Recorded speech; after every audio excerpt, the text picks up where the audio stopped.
Governor സർക്കാർ പോര് തുടരുന്നതിനിടെ സംസ്ഥാനത്തെ സർവകലാശാലകളിലെ സ്ഥിരം വിസി നിയമനം അനിശ്ചിതത്വത്തിൽ.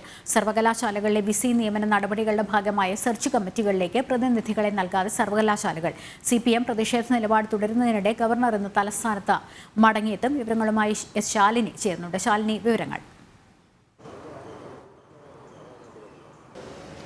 ലക്ഷ്മി സൂചിപ്പിച്ചതുപോലെ തന്നെയാണ് സർക്കാരിന്റെ വലിയ രീതിയിലുള്ള പിടിപ്പുകേട്, ഒപ്പം തന്നെ സംസ്ഥാനത്തെ CPM സെനറ്റ് അംഗങ്ങളുടെ ഭാഗത്തു നിന്നുള്ള നടപടികൾ. ഇത് തന്നെയാണ് സംസ്ഥാനത്തെ സർവകലാശാലകളിലെ സ്ഥിരം VC-മാരുമായി ബന്ധപ്പെട്ട നിയമനവുമായി ബന്ധപ്പെട്ടുള്ള സെർച്ച് കമ്മിറ്റിയിലേക്ക് പ്രതിനിധികളെ നൽകുന്നത് വൈകുന്നത് എന്നുള്ളതാണ് ആക്ഷേപം ഈ ഘട്ടത്തിൽ ഉയരുന്നത്.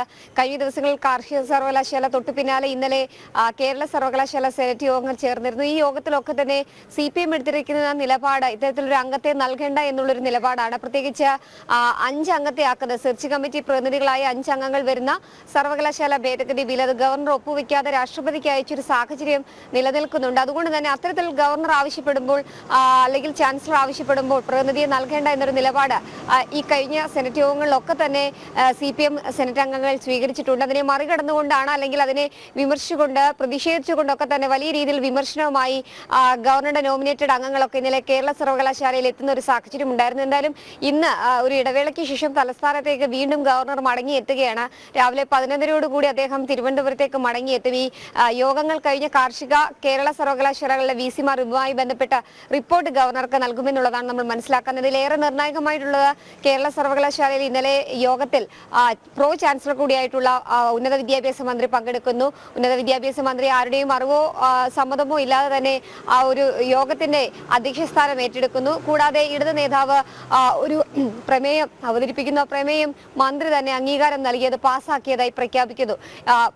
തൊട്ടുപിന്നാലെ VC-യും മന്ത്രിയും തമ്മിലുള്ള വാക്പോരൊക്കെ നടക്കുന്നു.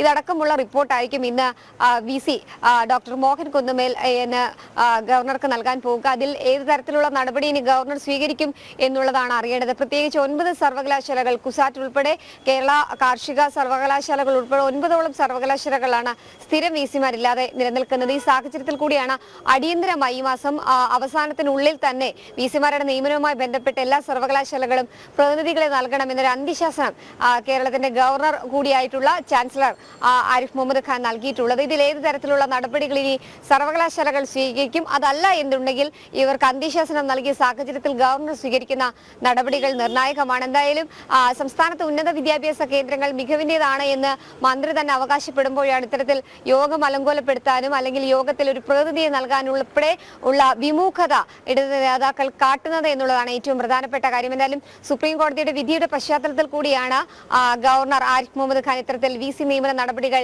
വേഗത്തിലാക്കുന്നത്.